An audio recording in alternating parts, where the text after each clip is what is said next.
उसमें supreme court ने कहा कि भाई चुनाव आयुक्त की नियुक्ति थोड़ी पारदर्शी होनी चाहिए। सुझावी था, ऑर्डर नहीं था। हमारे सॉलिसिटर जनरल ने वहां कंसेंट दी, तो उन्होंने कहा कि भाई हमें कानून बनाने में थोड़ी देर लगेगी और हमें इस पर कंसल्टेशन भी करना पड़ेगा, चुनाव आयोग से भी करना पड़ेगा। तो उन्होंने कहा ठीक है, अगर आप सहमत हैं, मैं जजमेंट और आर्गुमेंट पढ़कर, अगर आप सहमत हैं तो जब तक कानून नहीं बनता चीफ जस्टिस ऑफ इंडिया की अध्यक्षता में एक कमेटी बने और प्रधानमंत्री और विपक्ष के नेता इसके मेंबर। हमें कोई आपत्ति नहीं थी, हमने हाँ बोला साहब, और विपक्ष के नेता भी थे, प्रधानमंत्री थे और सीजे। 2023 में कानून बन गया। कानून क्या बना? विपक्ष के नेता, प्रधानमंत्री तय करेंगे, वो एक मंत्री और स्वयं प्रधानमंत्री, ये तीन लोग बैठकर चर्चा कर मेरिट्स में चुनाव आयुक्त और मुख्य चुनाव आयुक्त की नियुक्ति करेंगे। मान्यवर, हमारे टाइम में तो और पारदर्शी, ये कह रहे हैं हमारा तो 33% ही हिस्सा है।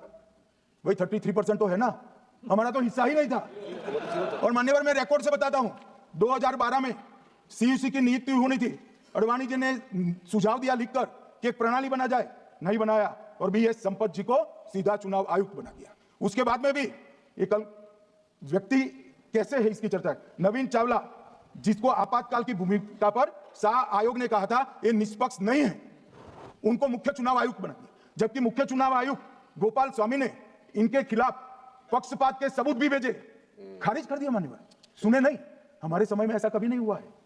हमारे समय पर विरोध होता है मगर पक्षपात के सबूत किसने नहीं दिए। और भाई, जहां तक 66% और 33% का सवाल है, आप कह रहे हो कि वहां 2 लोग होते हैं और आप 1 होते हैं, ये तो हम तय नहीं करते हैं, 140 करोड़ की जनता तय करती है कौन 66 होगा और कौन 33 होगा। यहां कौन बैठेगा वो तो 140 करोड़ लोग तय करते हैं, वो आपके लिए तय करोगे तो आप 66 हो जाओगे। मगर आप तो 100 रख कर गए थे, हमने उसको 33 दे दिया। मान्यवर, ये क्या सवाल उठाते हैं? और वो समझते हैं कि मैं बोलता हूं तो बस ये ब्रह्म वाक्य होगा। ऐसे नहीं होता है मान्यवर, हर चीज के तर्क होते हैं। इनका जो भाषण तैयार करते हैं वो भी ठीक से नहीं करते, रिसर्च नहीं करते। मान्यवर, इन्होंने सीसीटीवी फुटेज 45 दिन में इलेक्शन कमीशन ने नष्ट करने का निर्णय किया, इस पर आपत्ति उठाई। मान्यवर, जन प्रतिनिधित्व अधिनियम 1951 की धारा 81 में एक प्रावधान है। प्रावधान क्या है? उम्मीदवार चुने जाने के बाद 45 दिन में चुनाव याचिका दायर कर सकते हैं। 45 दिन के बाद इसको कोई चुनौती नहीं दे सकता। यह नियम 1991 में बना, तब उस वक्त सीसीटीवी फुटेज नहीं था।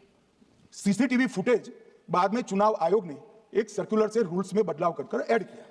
अब किया क्या है चुनाव आयोग ने?